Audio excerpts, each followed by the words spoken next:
The Your Safe Space podcast is recorded on Wurundjeri land. This podcast acknowledges the traditional owners and custodians of the land. Always was, always will be Aboriginal land. Welcome to Your Safe Space, the podcast. I'm your host, Adele Maree, and this podcast is here for you. It is a safe space for us to catch up each week to discuss anything and everything. And on today's show, we are talking about the power of routine. Welcome to episode 15, guys. How are you? Thank you for coming back. I love that you come back each week. I'm so grateful. So thank you for being here.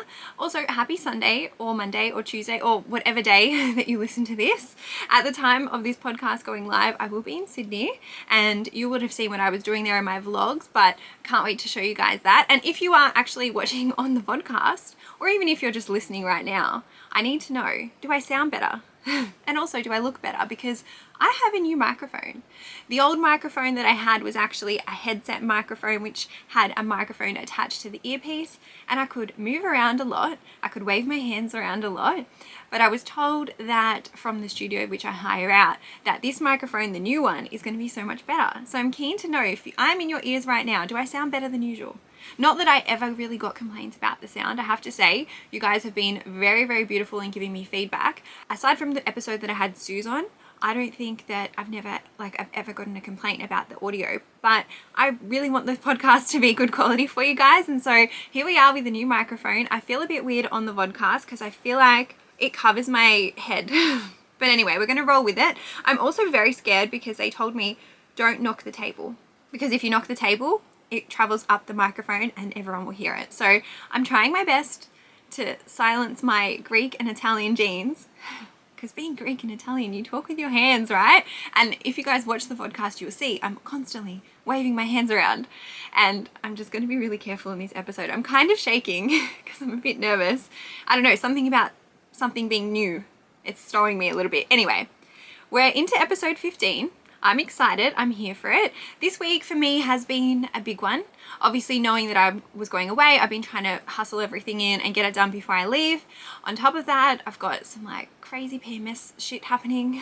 Got some health stuff happening there.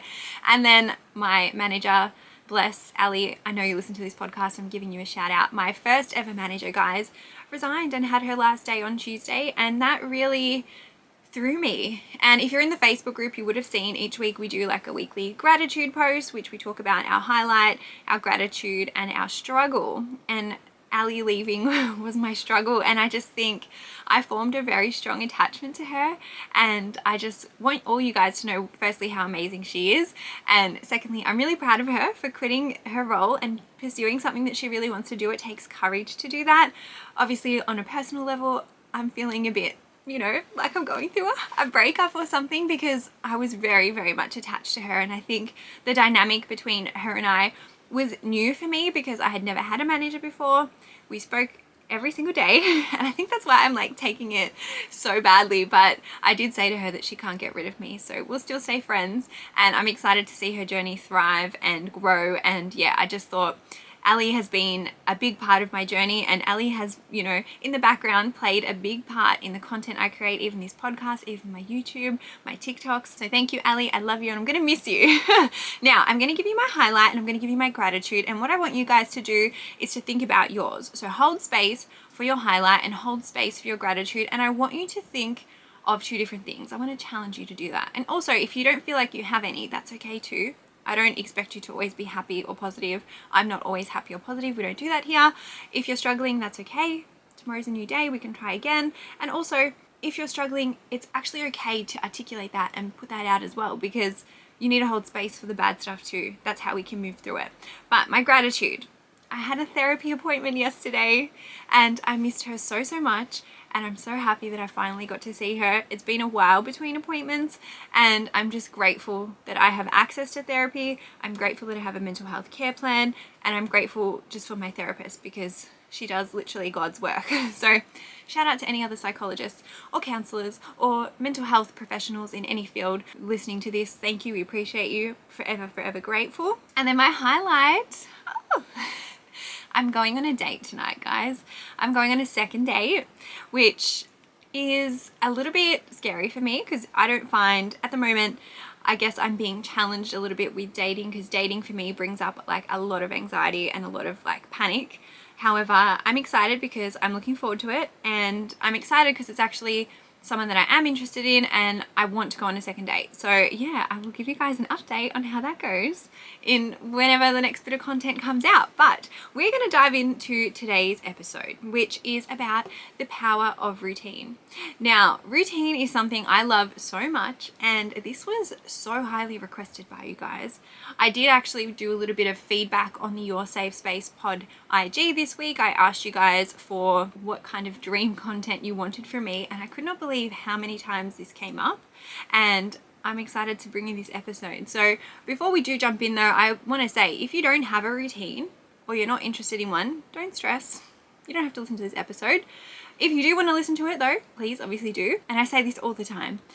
Do not feel bad if you don't have a routine, or you are bad with routine, or you struggle with routine. This episode is not here to make you feel like shit about it, okay? We are not doing that. We will come at ourselves with kindness and compassion, and I hope that obviously through listening to this podcast, you can learn to do that to yourself, because when I learned to come at myself with compassion and kindness, my life freaking changed for the better.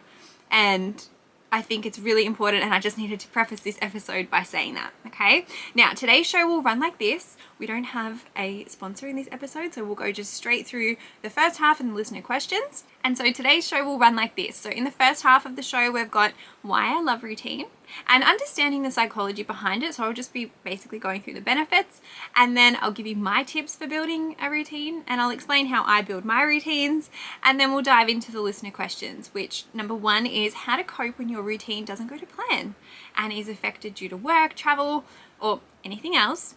Question number two is how to not get bored of being in a routine. I can't believe how many times that came up. A lot of you think routines are boring, but that's okay. And then lastly, what happens when your partner has a different routine to you?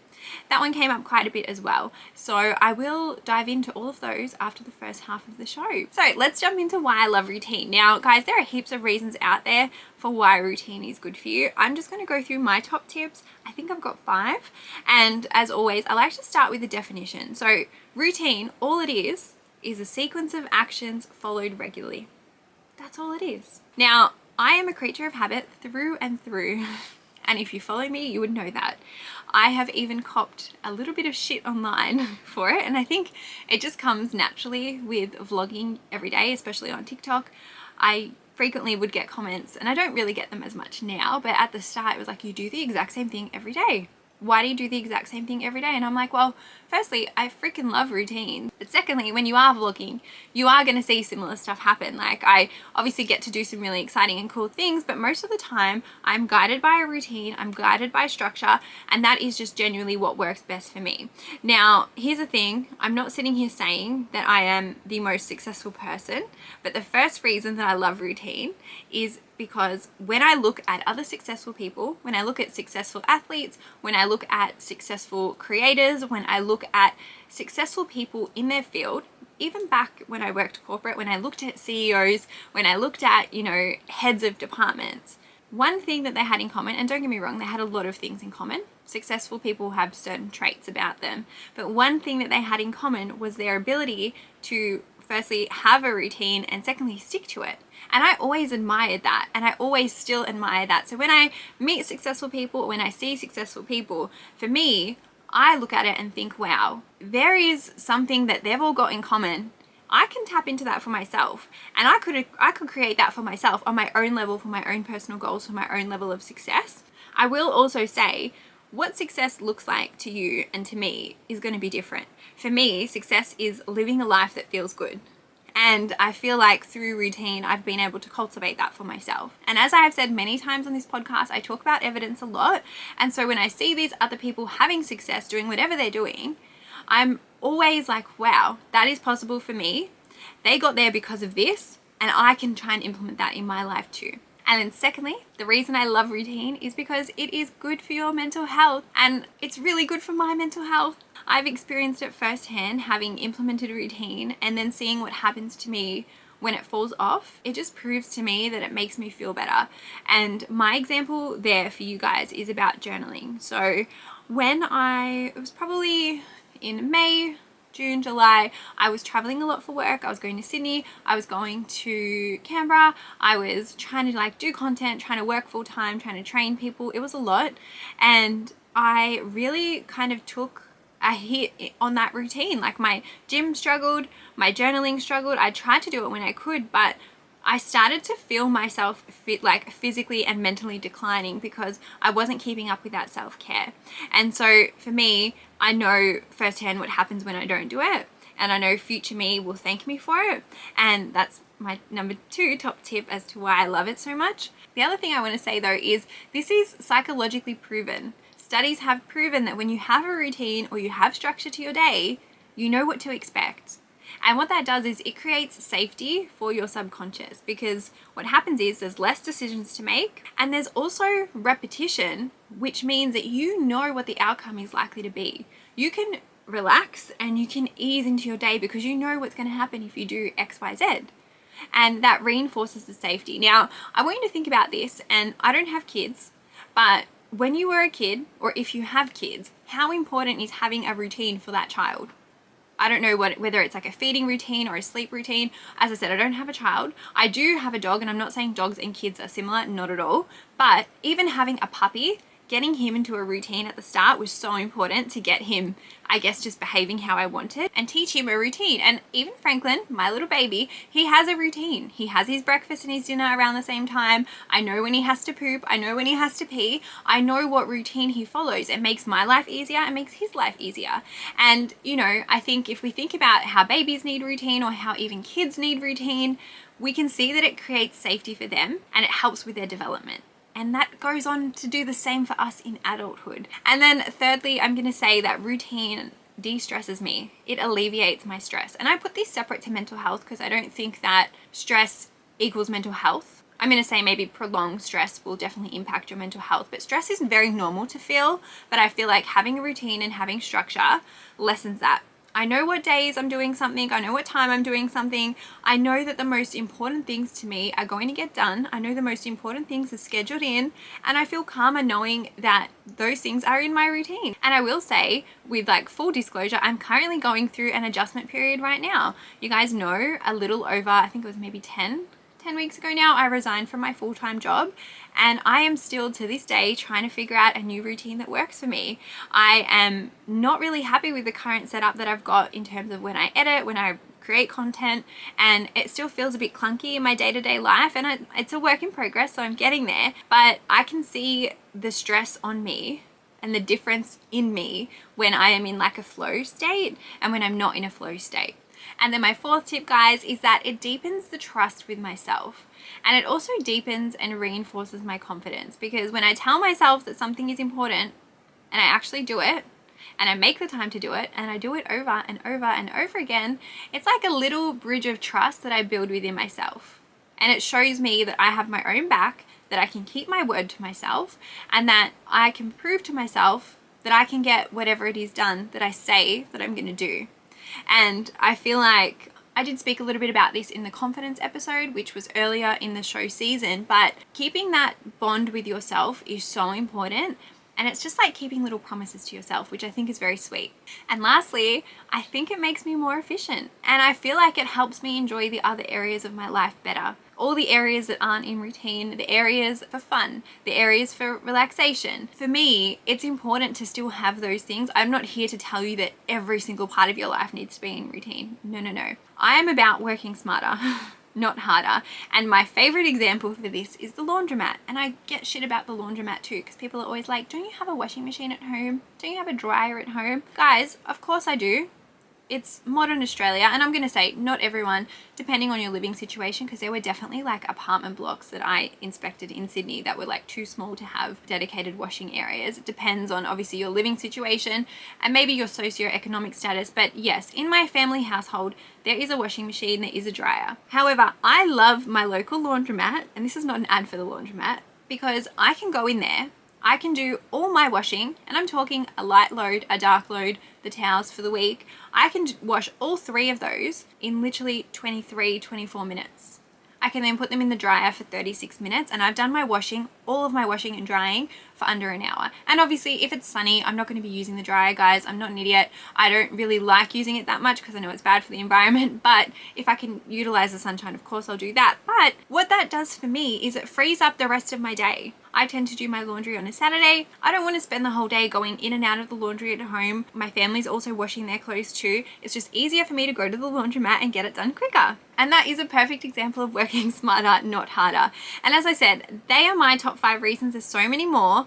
And I would actually love to hear your reasons why you love your own routine. If you're listening to this and you've got a routine or you've just started implementing one, I want to know why you love it. And I would love for you to share it when I post the new episode on Sunday, because other people can then read it too, and it can just help us build that connection with each other. All right, now I'm going to be sharing my own tips for building a routine. I'll explain how I usually like to build in mine. And of course, guys, take what you need to build or change yours. Obviously, I always want to provide practical tips in my podcast episodes, but I do just want to say before we get into it, I don't want to tell you what to put into your routine. Routines are so personal. What's important for me may not be important for you. And I also don't want to ever tell you what to do. I always just like to hold the space for you guys to figure it out on your own, because I know that you listening to this podcast right now, you know deep down what you need to do. You know what you want. And that's usually the case in all of the times that I ever give advice. I sometimes will give my input, but really I want to hold space for you to reflect and think and get there on your own as well. Now, I would recommend grabbing a journal, or if you want to use your notes app. Obviously, if you're driving or you're not able to do that right now, that's okay. You can come back and listen later.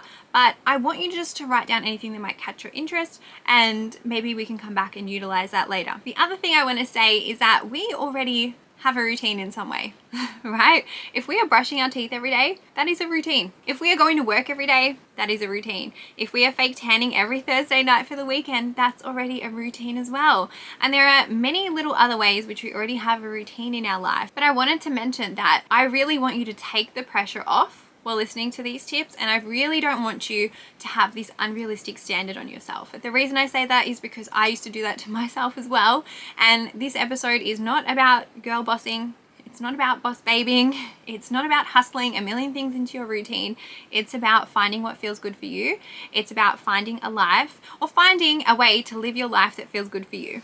And then the last thing I'm going to say before I jump into how I built my own routine is, you might listen to this and you might think, ooh, there's so many things that I want to change, or I want to improve, or that I want to fix right now. But I need to tell you that changing too many habits at once can be discouraging and can do the opposite of what you want it to do. And I think this is why so many of us have struggled in the past, even myself, where I've wanted to change so many things at once, and then it's become overwhelming, and then I've not been able to do anything, and I haven't been able to stick to it.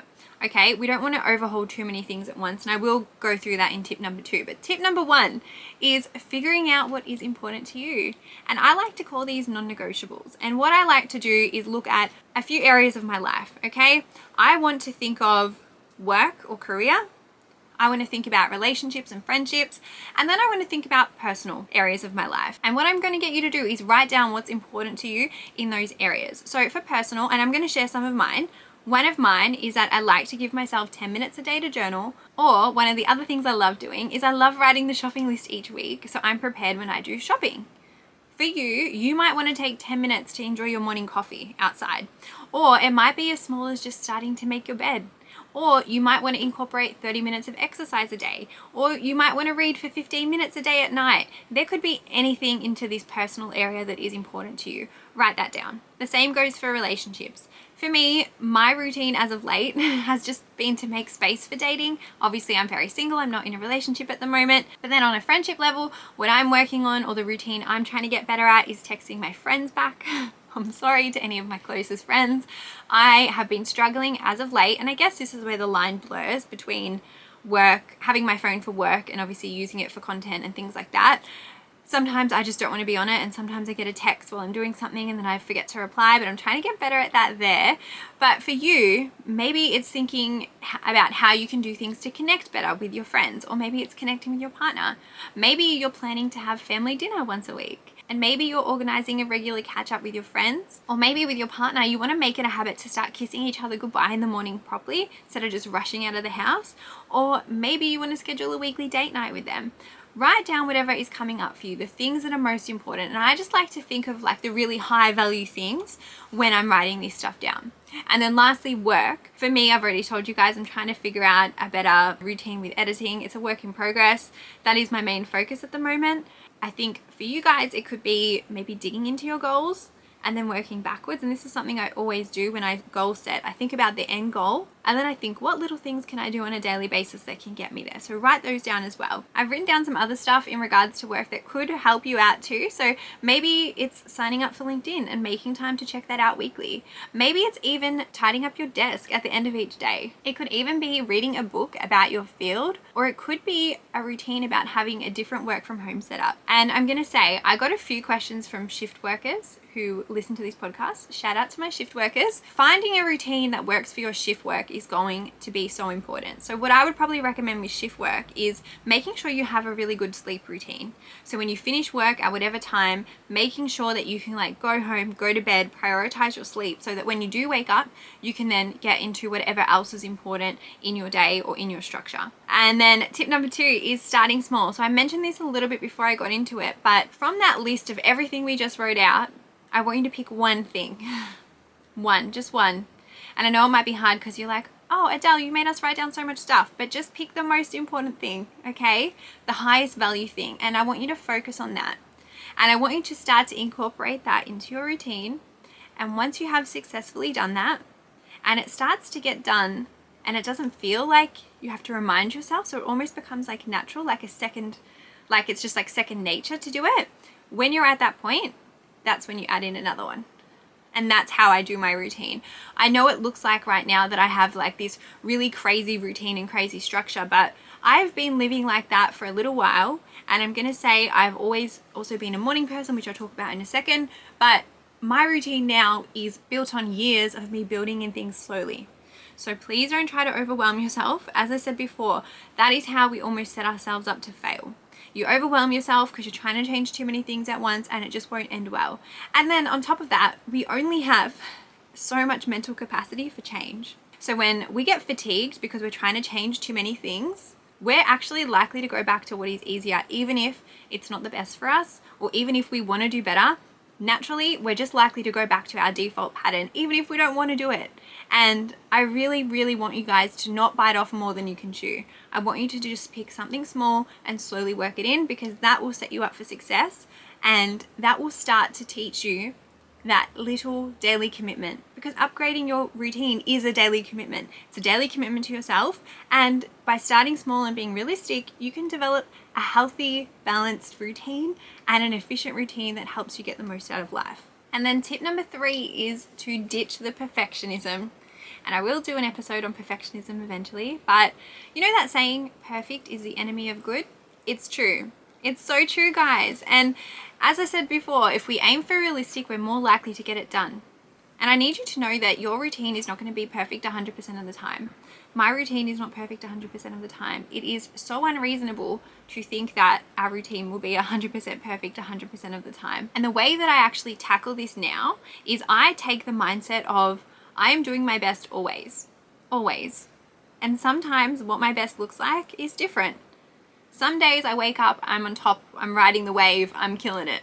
Other days, I'm down there splashing or falling off my surfboard, I'm not having a good time, right? Your best is always enough, and give yourself grace. Give yourself grace. I'll also say, allow for the flexibility. Sometimes you might just want like a weekly routine, like a Monday to Friday routine. And you don't want to have a routine on weekends. Cool, don't have one on weekends. That's okay. Or maybe you want to have a routine for Monday, Wednesday, Friday. That's cool too.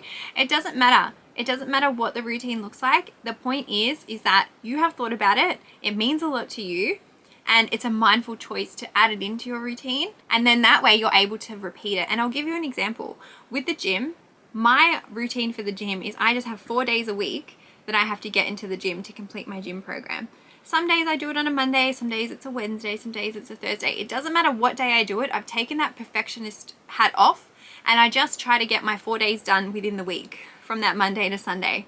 And some days, you know, I'm nailing it, and some weeks I'm nailing it every Monday. Other weeks I'm starting the program on a Tuesday. It doesn't really matter when I get it done, as long as I get it done. And as I said, each of us has different goals, needs, desires, and the ability to do stuff. So that is why it's so important to develop your own routine, and it's important to do it with grace. Ditch that perfectionist. That does more damage to us in the long run. And then tip number 4 is to know yourself and to understand yourself. Again, what works for me may not work for you. You guys would know I'm quite a morning person. I'm a morning person through and through, but you might not be. And it might not, hello. And sorry, one of the girls just waved at me outside the studio. But you might not be a morning person, and that's okay. You don't have to be a morning person because the world is telling you to be a morning person. If you are more productive in the afternoon or you're productive in the evening, be practical with it. When are you naturally most productive? When are you feeling driven to do things?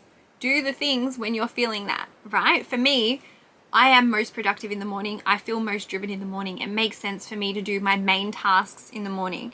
Even when I worked 9 to 5, I noticed how I would structure my day change again once I learned this, right? So I would constantly make sure that I would do all my really hard phone calls in the morning. I had a job where I had to like phone call, have meetings and email people. And so I would have my phone calls from like 9 till 10. I would always book meetings from like 10 till say lunchtime. And then I knew after lunchtime that my productivity probably wasn't the best. And that's when I would do all my emailing.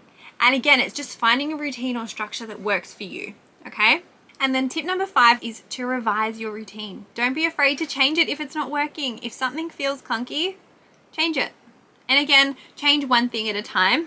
Don't overhaul it all at once. You may go through many revisions too. That's okay. Keep going until it feels right. And just on that, I also don't like having a super regimented routine.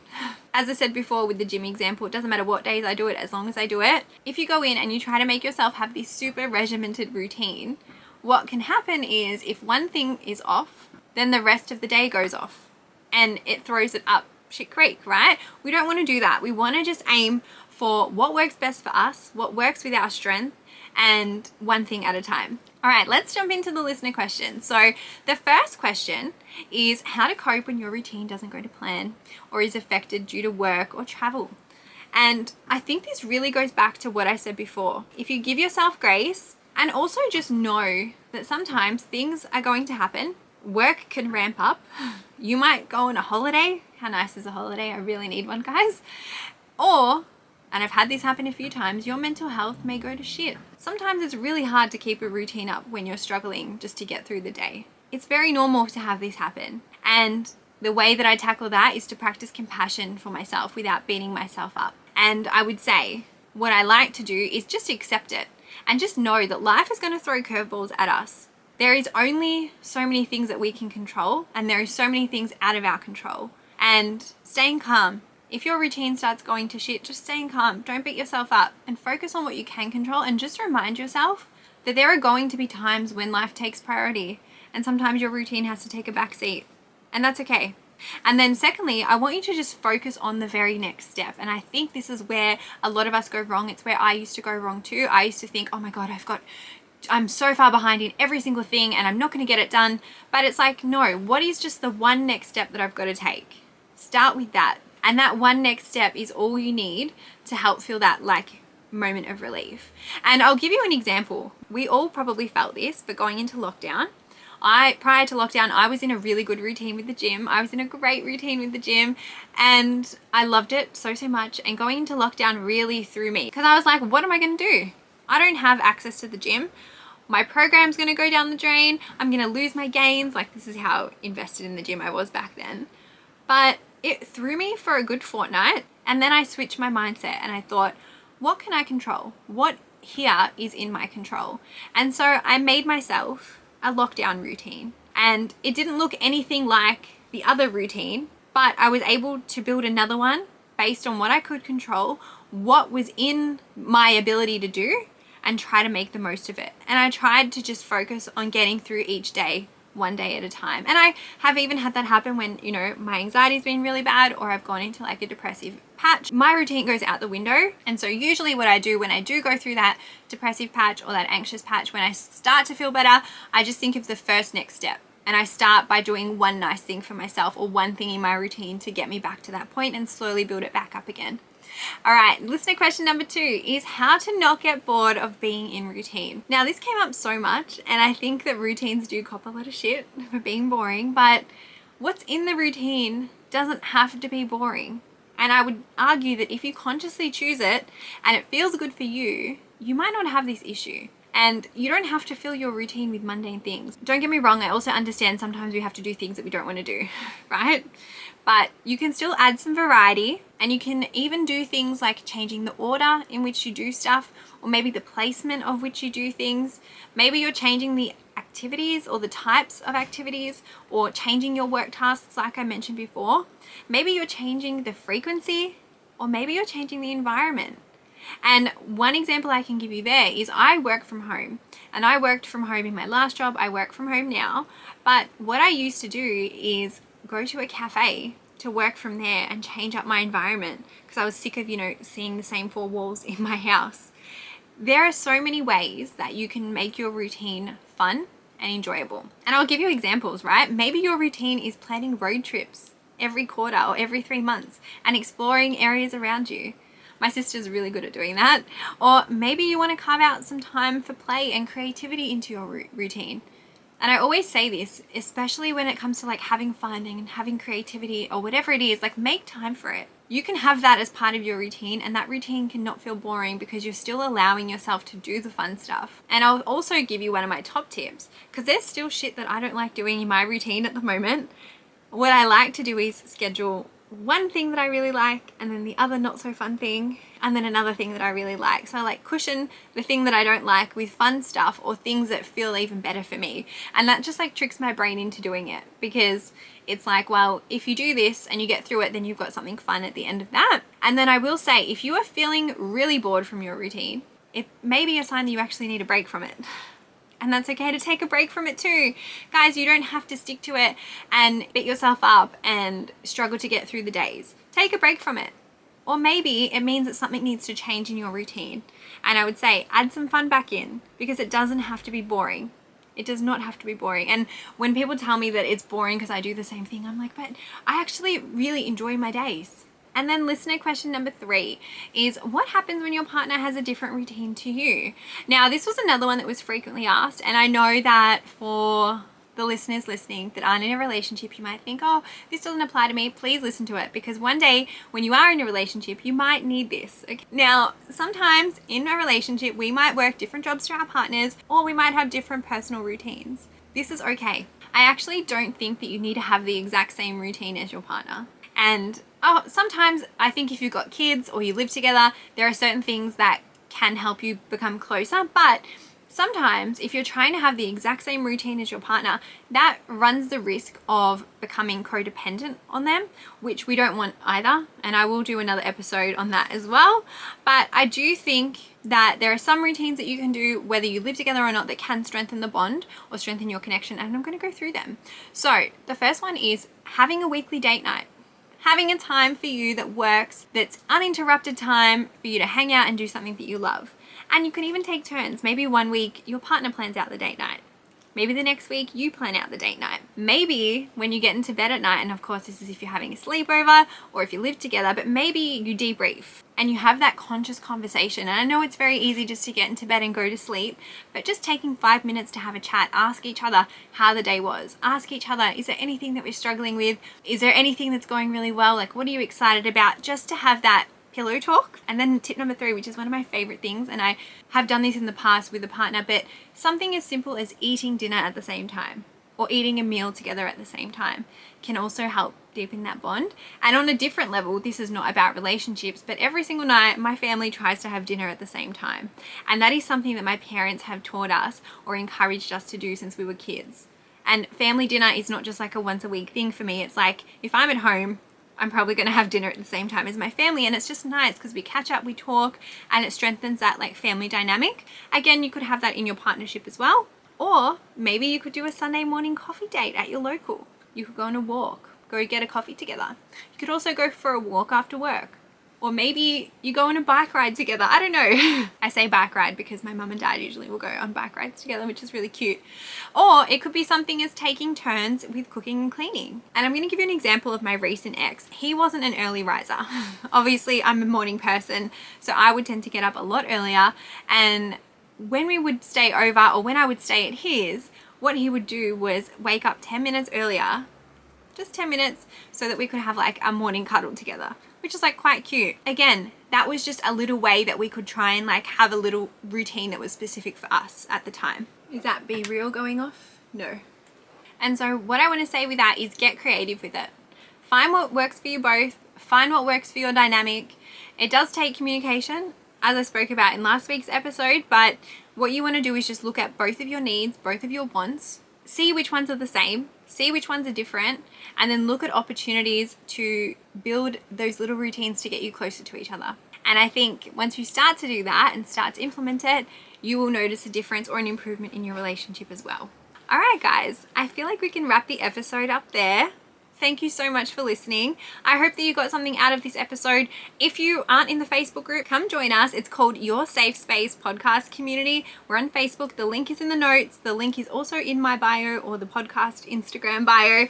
We have nearly 2,000 people in there now, which is just so cool. And I love, love, love the energy in there. So thank you if you're already in there. And thank you if you've just contributed to that energy. I see it. It makes me feel good. It makes me happy. And I think, of course, I was always going to have the best people in my Facebook group. Of course, you guys are amazing. I also want to give you a little reminder not to forget the giveaway that runs every single week on our podcast Instagram. And last week, or the week before last week, I actually had my first ever podcast winner overseas in New Zealand, and it was just so cool. And I actually ended up putting caramello koalas into her giveaway prize because they don't have caramello koalas in New Zealand. And I'm shocked at that, because it just blows my mind that you guys don't have the snacks that we have, because technically we're so close, but we're not at the same time. And I've never been to New Zealand, but I would love to go there eventually. Anyway, I'm just rambling now. So if you have liked this episode, please let me know. Leave me a rating on Spotify, or leave me a review on Apple. If you liked it, tell your friends about it. If you loved this episode, send it to somebody. Share it on your Instagram story. That helps me so, so much.